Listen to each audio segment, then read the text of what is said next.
Good evening. This is Mike Makai. You're listening to Domination and Submission Radio. This is the show where we get to talk about not only BDSM and DS, but all the relationships behind that. I'm trying to be your host with the most BDSM, DS, kink, and fetish talk on Blog Talk Radio, and you can be a part of that by calling in. The number is 347-857-1862.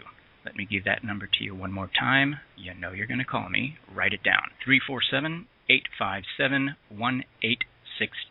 I normally share the studio with my co-host, L.B. Shaw, but she is feeling a little under the weather today, so let's hope she's better time for next week's show. I do, however, have a great guest lined up for you. Our show tonight is about safety. The show's entitled Beyond Safewords, BDSM Safety, and we're going to be talking about all the things you ought to know before engaging in BDSM play. You can be a part of the show in ways other than calling in. I'd love it if you call in, share your thoughts, your questions, and your comments, but if you're a little shy about calling in, you could visit our chat room on Blog Talk Radio. Just scroll to the bottom of the page, and you should see the chat room there. If you're logged in at Blog Talk Radio, it's free. You can talk in the chat room. Otherwise, you can probably just see what everyone else is saying. It's a great way to give us your feedback and to ask a question without having to call in and be embarrassed. I'd also love it if you check out my website at domination-submission.com, domination-submission.com. There you'll see our links to my Twitter, my Facebook, and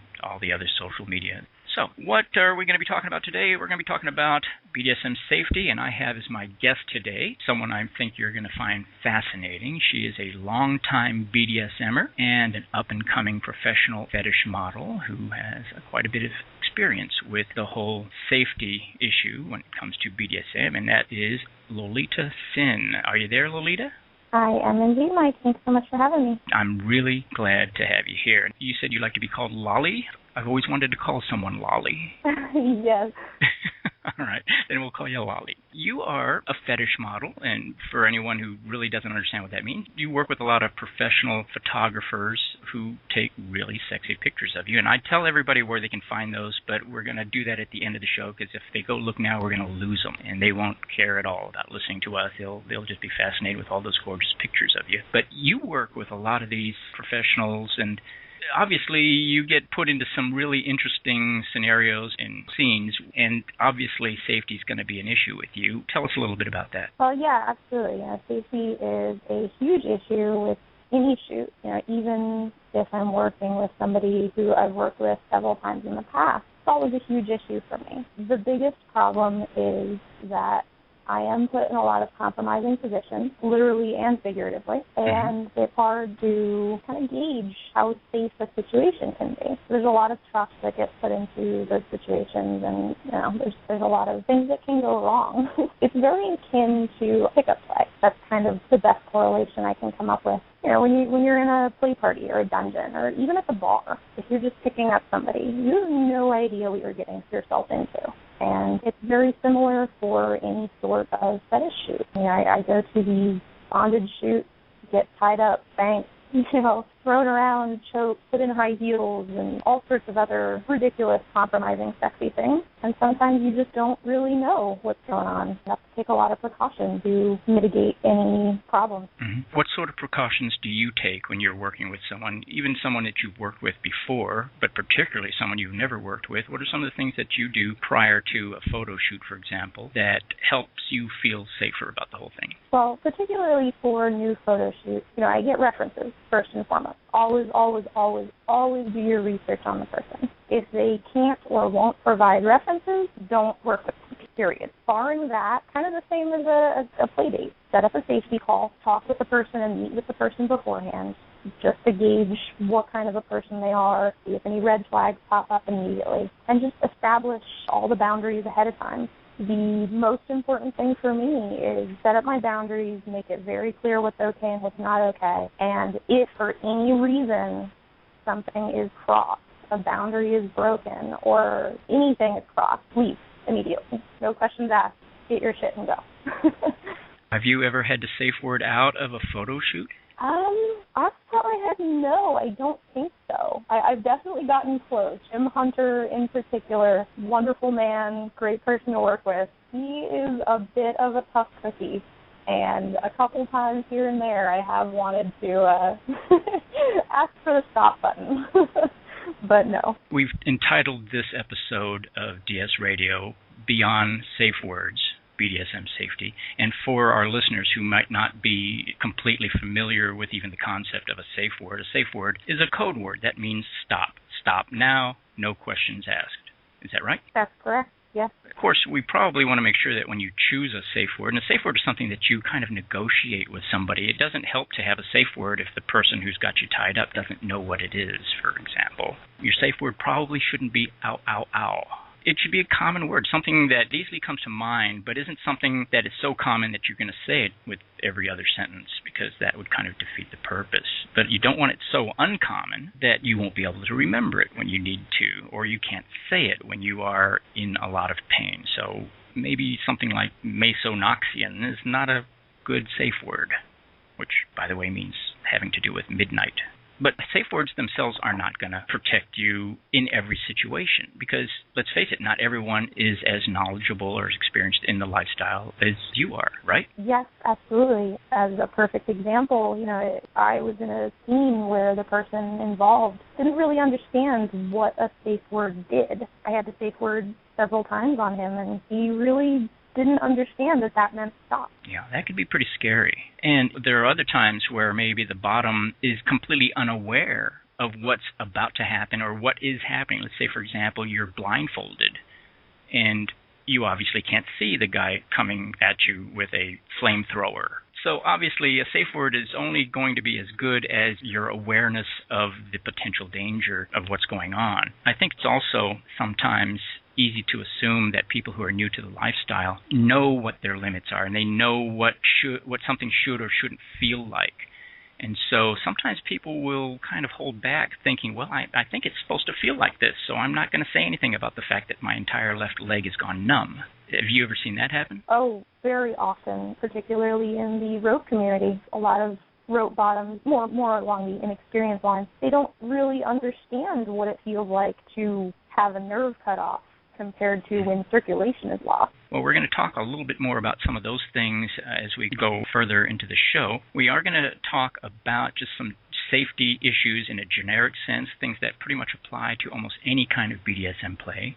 And then we're going to get into some of the more specific types of BDSM play. We're going to talk about some of the safety concerns dealing with bondage. We're going to talk about impact play. And then after the halfway point of the show, we're going to talk about some more exotic types of BDSM play, maybe discuss electrical play, hot wax play, knife play, and whatever else you want to talk about yourself, Lolly. And maybe some of our callers have questions that they want to bring up as well. If you want to call in, the number is 347-857-1862. Once again, 347-857-1862. We'll try to get you on the air and answer your questions. You're listening to Mike Makai on Domination Submission Radio with my guest, Lolita Sinn. We'll be back after this short musical break.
we're back. My name is Mike Makai. You're listening to Domination Submission Radio. My guest is Lolita Sinn, and we're talking about BDSM safety tonight. And we're going to be talking about a lot of cool stuff. And you've heard them say on television, don't try this at home, kids. Well, we hope you do try this at home, but you want to be safe when you do it. So we're going to talk about some of the things generically first that you should be paying attention to no matter what you're doing if you're trying out BDSM. And then we'll get into some more specific types of play and very specific things you need to be looking out for. So before we do that, Lolly, you got a story about where something went horribly wrong in a BDSM scene? Horribly wrong. Well, the best example that I have, that being a relative term here, would be actually what I referenced earlier. I had a scene with somebody that I didn't have much experience with at a BDSM event somewhat recently. We had kind of a somewhat innocent wrestling scene. I am a bit of a martial artist and love to grapple, so that's a bit of a turn-on for me. And we engaged in a wrestling scene, and he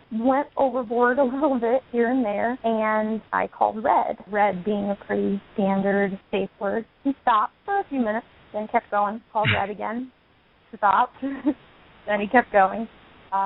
This sort of continued, and I wasn't really in a position where I could physically overpower him.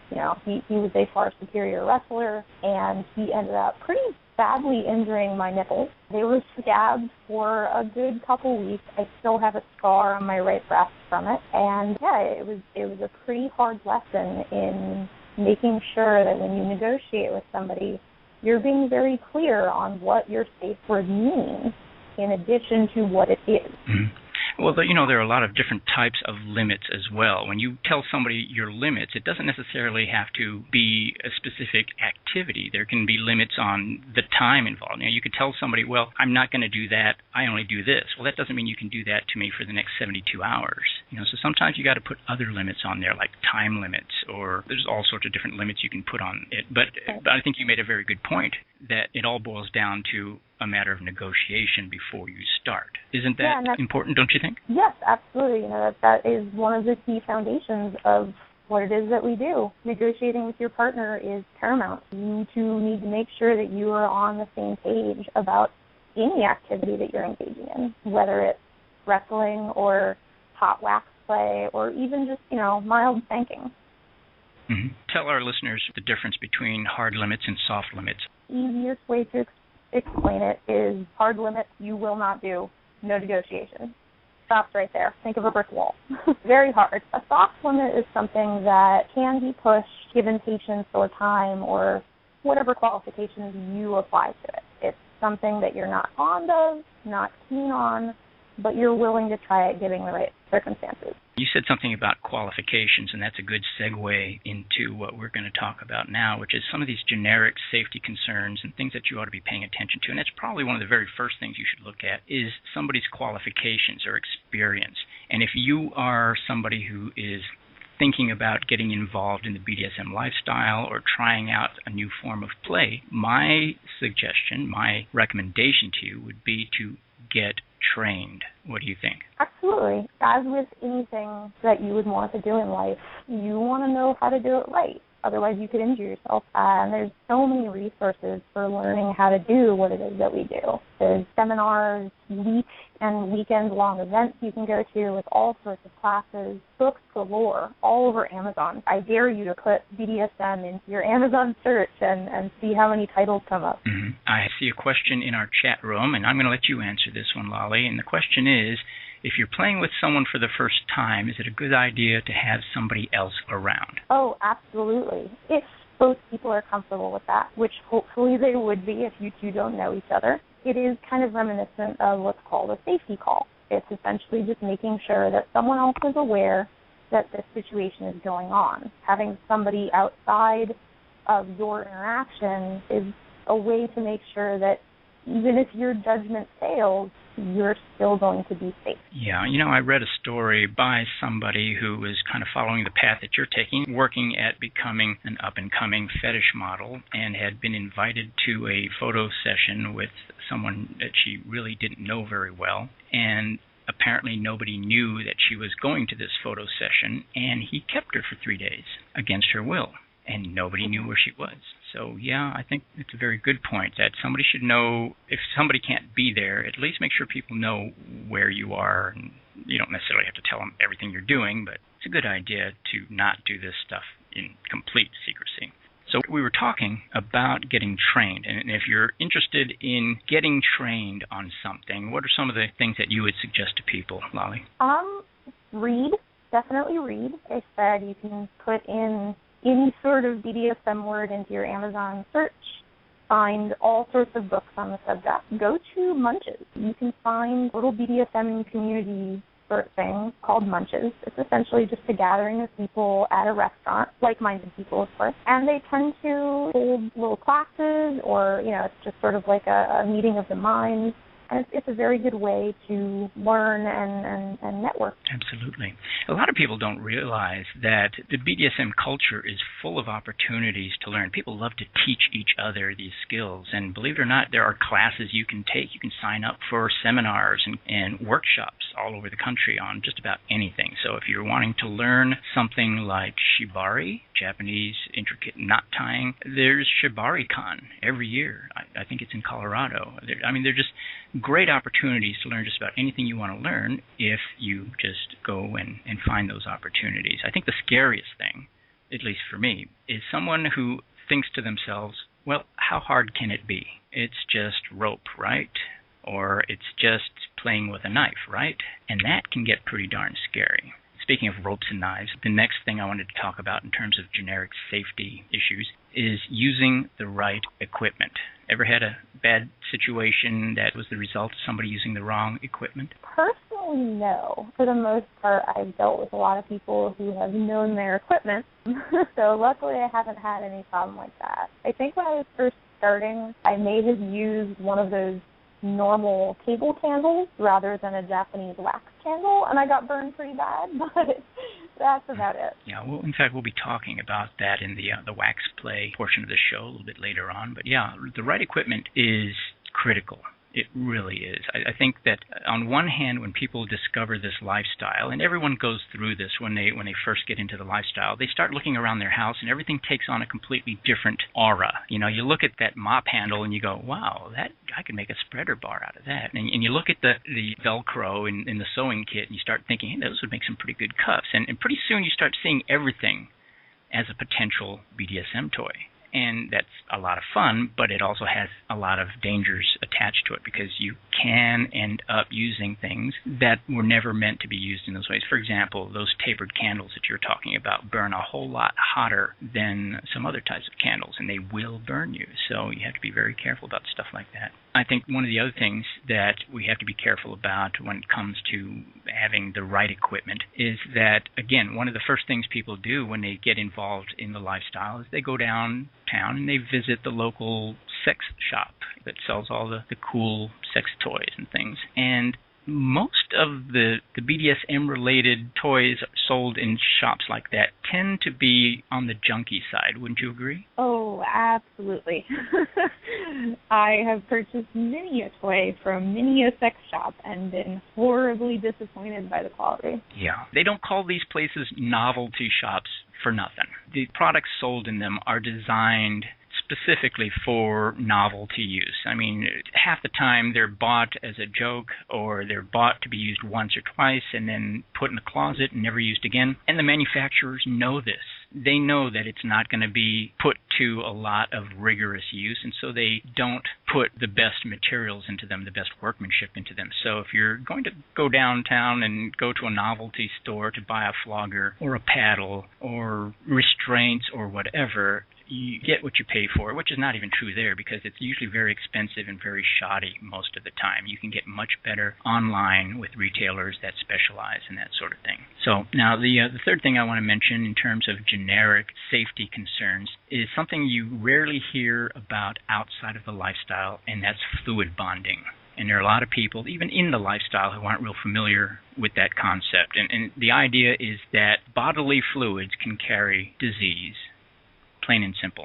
And we're talking saliva, we're talking secretions, we're talking blood. For that matter, even perspiration can do it. And consequently, some kinds of play, which concern bodily fluids, particularly if there's blood involved or somebody's naughty bits. There's going to be bodily fluids, and there is always it might be a very small, minuscule risk, but there's always a risk of transmission of some sort of infection or disease. And so this is a big deal. And fluid bonding means that certain toys which come into contact with bodily fluids should stay with that individual. They shouldn't be passed around like a bong. What do you think? Absolutely. When I was playing with an old partner of mine, I had a very specific dildo that we used together, and the same actually goes for whips and paddles. When skin is broken and blood touches those toys, that's my toy from here on out.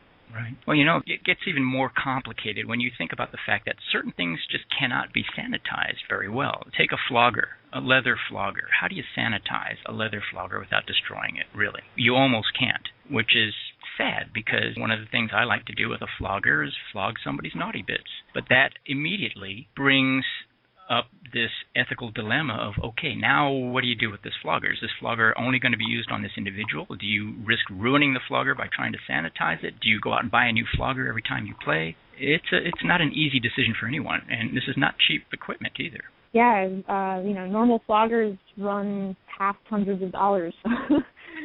High quality ones that, you would want to spend the money on. You do not want to risk ruining them. You're going to be losing a very big investment. Absolutely. And so, fluid bonding really takes on two different meanings. Sometimes people become fluid bonded when I have sex with somebody else, unprotected sex, then we are fluid bonded. But people become, their toys should be fluid bonded to them as well. And then finally, I just want to bring up one other really generic issue that really applies across the board to almost every type of BDSM play. And that's something you almost never hear anything about in the lifestyle, but I'm going to bring it up and see what you think. First aid. What do you think? You said the first date? No, first aid, as in first aid. Yeah, first aid, as in you're gushing blood from your eyeballs or something. What do you do? Yeah, it's actually kind of funny that you bring that up. One of the communities that I was a part of actually offered a first aid certification class for their community members. I think it's incredibly important for people to be trained on basic first aid, basic CPR, and any sort of safety precautions you can take depending on what play you're doing. If your partner is gushing blood from their neck because you sneezed while doing knife play, you need to know how to fix that. And I think this is something that's overlooked so many times by people. They don't think twice about engaging in some sort of edge play that could be very dangerous under the right circumstances, and yet there's not even a first aid kit in the house. And you have to wonder how smart those people are. In fact, I've just finished working on that section of my book, and I specifically said, if you don't have a first aid kit in the house, if you're not trained on first aid, you have no business engaging in certain types of very dangerous BDSM play. So those are really the four generic safety concerns that I wanted to get done up front. That is, get trained on what you're doing, use the right equipment, pay attention to fluid bonding, and first aid. Have a first aid kit around. We are talking about BDSM safety. This is Domination Submission Radio. My name is Mike Makai. My guest is Lolita Sinn, and we will be back in about 2 minutes.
And we're back. I'm Mike Makai. You're listening to Domination Submission Radio, and that was Eileen Jewell. If you've never heard her before, check her out. She's pretty awesome. All right, so we're talking about BDSM safety and some of the things that you might want to pay attention to if you are about to engage in something that you're kind of unfamiliar with. And my guest tonight is Lolita Sinn, up-and-coming fetish model and star. And we're going to talk first about bondage. So, got any horror stories about bondage that you want to share with us, Lolly? Oh, bondage, my specialty. Luckily, personally, I do not have any horror stories. I have heard many, though, including some very good friends of mine experiencing nerve damage to the point where they can't use their hands anymore. You know, a lot of people don't really think about it, but bondage can be edge play. There's a lot of nerves, there's a lot of blood running that gets cinched off when you're tying somebody up. And it's dangerous stuff, very, very dangerous. And of course, this is one of those things that people just look at and go, well, how complicated can it be? Just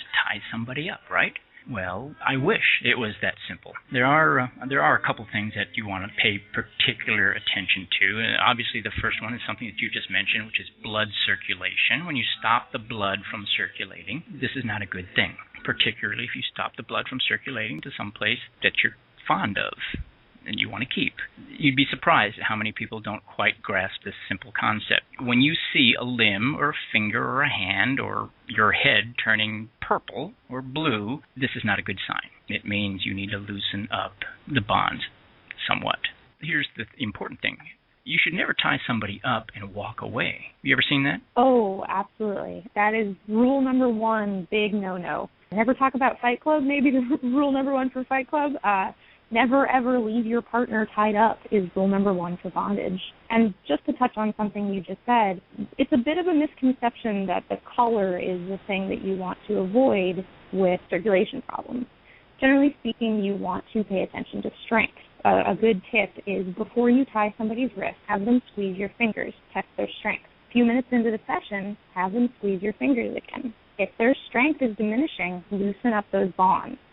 A little bit of color loss, the tingling, a little bit of numbness, not a huge deal unless you have that strength loss. Right. Well, this is something else that is very common, is people look at the fetish photography and they assume that that condition, whatever was captured on film, is a normal state of affairs that can go on and on for a long time. And it might last just a moment, long enough for the guy to get that shot. And so when you see somebody in a particularly edgy bit of bondage photography, you don't know how long that person, for all you know, that person was able to hold that position for about 10 seconds before it had to end.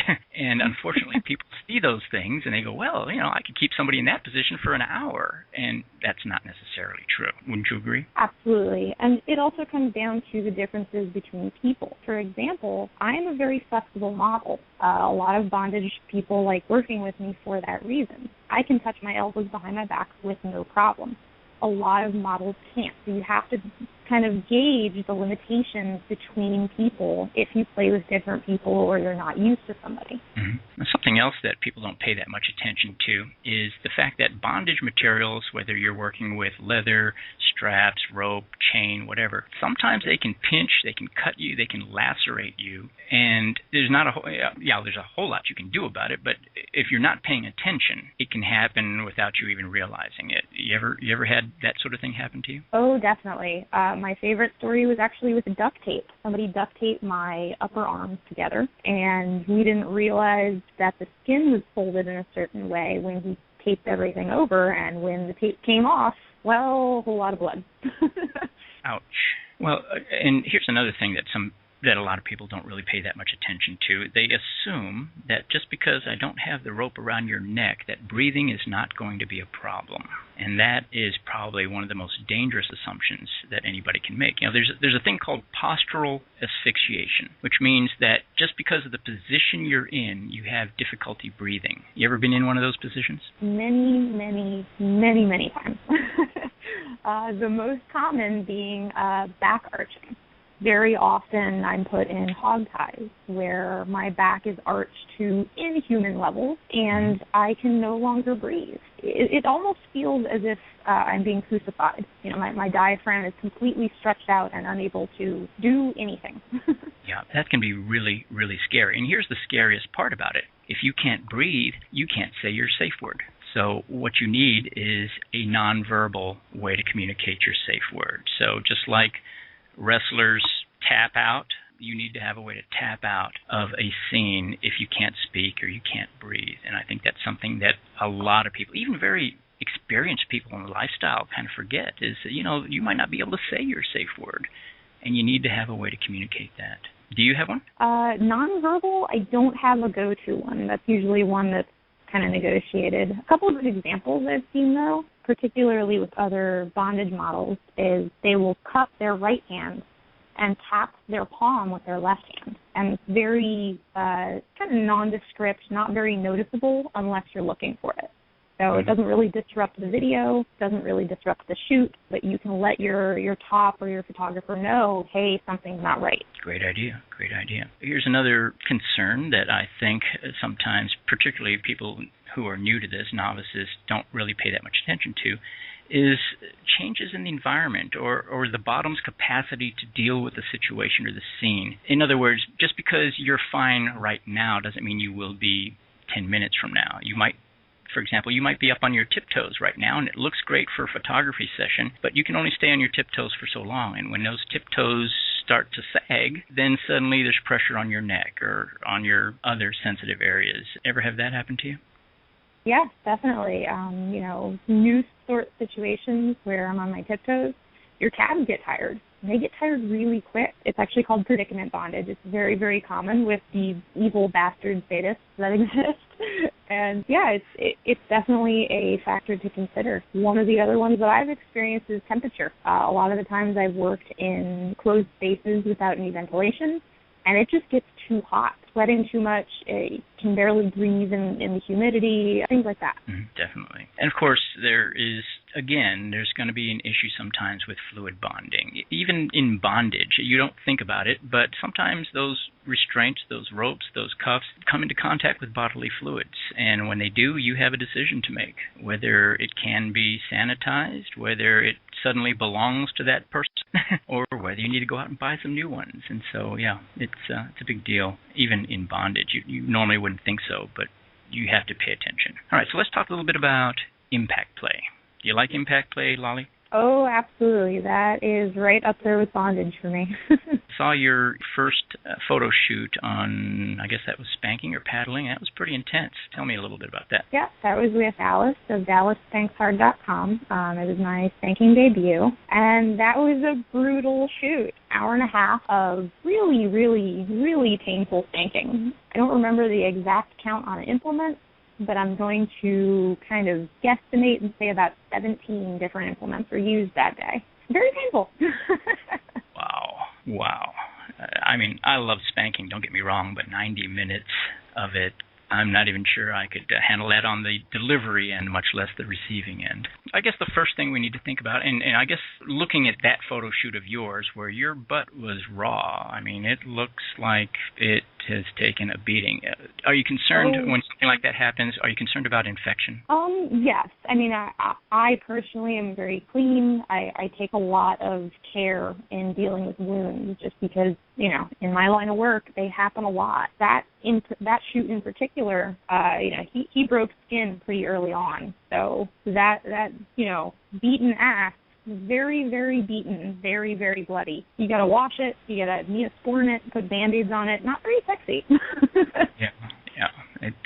I'll tell you, nothing's more beautiful to me than a bright, glowing red ass. But when the blood starts to flow, that's when I start to get a little bit hesitant about whether or not it's smart to keep going. Of course, fluid bonding is going to be a big deal anytime we're talking about blood.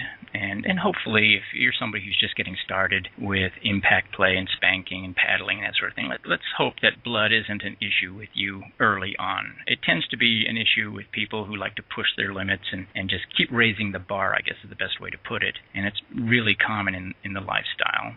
Here's one that I think bears some discussion, and you don't ever really hear anyone talk about it, but having enough room to actually engage in your impact play without bringing down the chandeliers, breaking things, or hurting other people. Ever seen that happen? Oh, yeah. I've experienced that a couple times. My first boyfriend and I, we set up a nice little chain rig from some eye bolts in the ceiling. And unfortunately, this was an 8x8 room, so we knocked down a lot of stuff during our impact play. Well, looking straight up is something not everybody does very often in a room. So it's real easy to look around and think, well, I've got enough room to swing this flogger, or I've got enough room to use this single tail, and you don't think about what's right over your head, which is usually something electrical. And so it's usually a good idea to scope out a globe, a virtual globe, I guess, that is all around you rather than just a two-dimensional circle around you.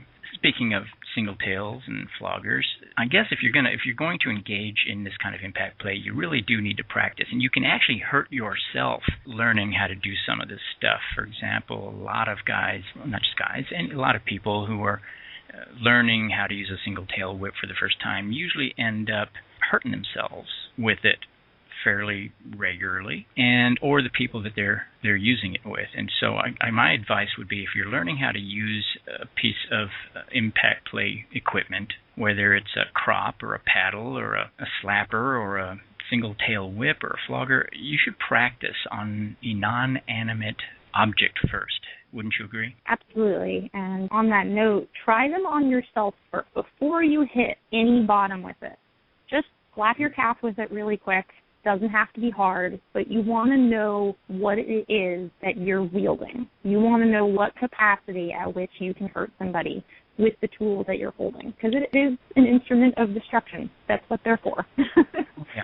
And that kind of segues into the very next point I wanted to make, which is using the right equipment appropriately on the right parts of the body. There are reasons why there are lots of different types of impact play toys. It's because they have different effects and they work better on certain parts of the body versus others. And some of them can be very, very dangerous.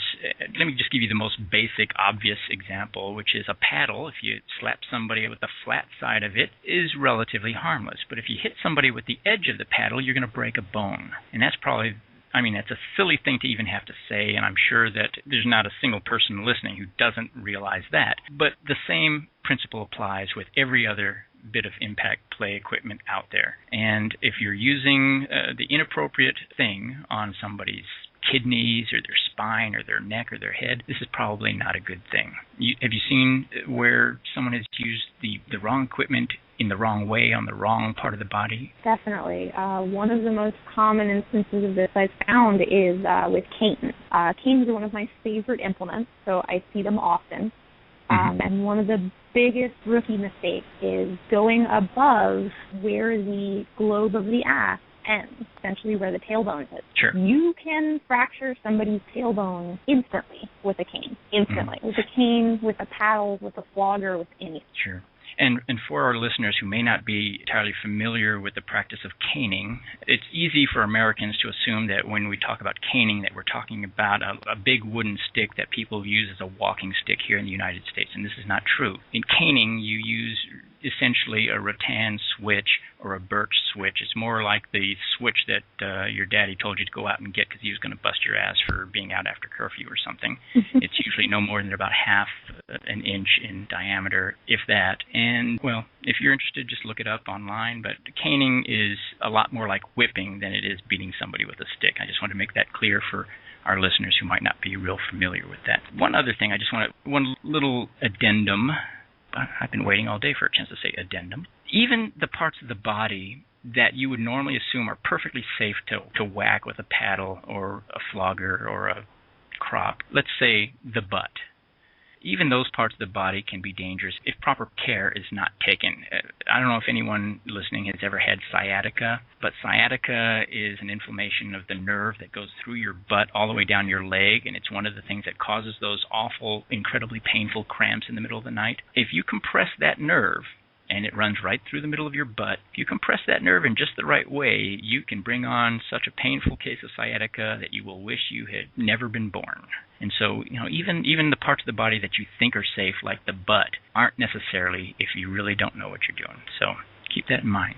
We are going to take another quick break, and when we get back, we are going to talk about electrical play, hot wax play, and knife play very quickly before we close out the show. So you're listening to Domination Submission Radio, and my guest is Lolita Sinn, and we'll be right back.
This is Domination Submission Radio. We're talking about BDSM safety, and we're going to cover some other topics here really quickly. Electrical play, hot wax play, knife play, all fun stuff.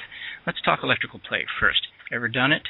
Yes, definitely. I have ranged from the violet wand all the way up to a 6 million volt stun gun. Wow. Well, I don't have time to tell it, but I've got a great story that's in my book, which, by the way, will be released in about 2 weeks on Amazon.com in paperback form and 1 week later in ebook form, and it is Domination Submission, the BDSM Relationship Handbook. Here's my shameless self-promotion for the evening. But I did come into possession of an antique violet ray, which is what violet wands were called back in the 1920s, and I bought it by accident at an auction. And it was the most amazing thing. If you want to know the story, you'll have to buy the book, I guess. So, violet wands and TENS units. Have you ever used one? Very recently, yes. It's one Rigger J. Really? Well, for our listeners, a violet wand is, if you've been to the mall and you've been in Spencer's Gifts, you've seen that plasma ball of electricity with the purple lightning inside of it. Well, imagine that smaller, portable, and on your nipples or something. That's a violet wand for all intents and purposes. I mean, there are some safety things put in there, and it's designed specifically for play rather than for looks like the Spencer Gift Globe, but it's essentially the same thing. Let's differentiate the violet wand from some of the other electrical play, like the TENS unit or the EMS unit. A TENS unit, T-E-N-S, stands for Transcutaneous Electroneural Stimulation. Say that 10 times fast. And, of course, EMS, it's electromuscular stimulation or whatever. But those of you who have ever had muscle spasms or pains or chronic pain that a doctor tries to cure with electrodes stuck to your body, you've probably used a TENS or an EMS unit. These violet wands and TENS and EMS units are really two completely different types of electrical play, and the safety concerns for one are very different from the other. Violet wand effects do not penetrate the skin for the most part. TENS units and EMS units, they do. They definitely force muscle contractions and cause neural stimulation, so they're designed to go deep and have an effect. If you're playing around with a violet wand, you want to keep it away from your eyes. You want to keep it away from any liquids, not just dipping it, but if it gets wet, the electrical charge will run along the outside of the device and deliver the full force of your household electrical current, rather than the current in the machine, which is very, very low amperage and very, very safe. But if you get it wet, it's very, very dangerous. So don't even set your beer down anywhere near where you're going to be using one of these things.